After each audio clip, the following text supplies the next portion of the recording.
Okay, so this is for U.S. history, continuing our Reconstruction uh, roots here. So 2 readings, a couple short answers, questions, and we'll keep going. As Southern society continued to change and be plagued by racism and discrimination, the Southern economy was also changing.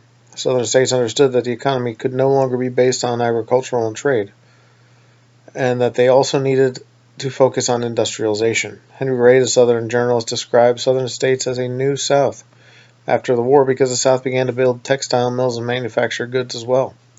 The South was determined not to rely on the North for trade and manufacturing. The South continued to produce some crops, but the production changed when slavery ended. Plantation owners no longer had a free source of labor. During Reconstruction, plantation owners divided their land into small plots of land and rented the land to freedmen or poor white Southerners called sharecroppers. Plantation owners provided the crops, seeds, and received a portion of the profit. So there's 2 questions for that paragraph. And as Reconstruction came to an official end in 1877 and military occupation was disbanded, Southern states adopted many segregation laws. Segregation is legal separation of races. Southern laws known as Jim Crow laws separated whites and blacks in various public places such as schools, restaurants, theaters, trains, and hospitals. In 1896, legal separation was challenged in the Supreme Court in the famous case of Plessy v. Ferguson. The decision of the Supreme Court stated that separation was legal as long as equal facilities were available to both whites and blacks. The reality in the South was that the government spent much less money funding black schools and providing for black kids in general.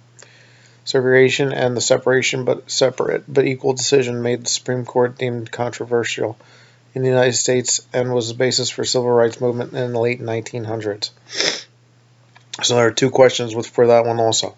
We are going to continue on Reconstruction probably for the rest of this week, and then we'll move on to something else. Maybe we're going to do Lincoln's assassination and the people that take over after him, what they do in the government. So remember to do the text boxes for the answers, and also remember to do the sheet for attendance. Okay.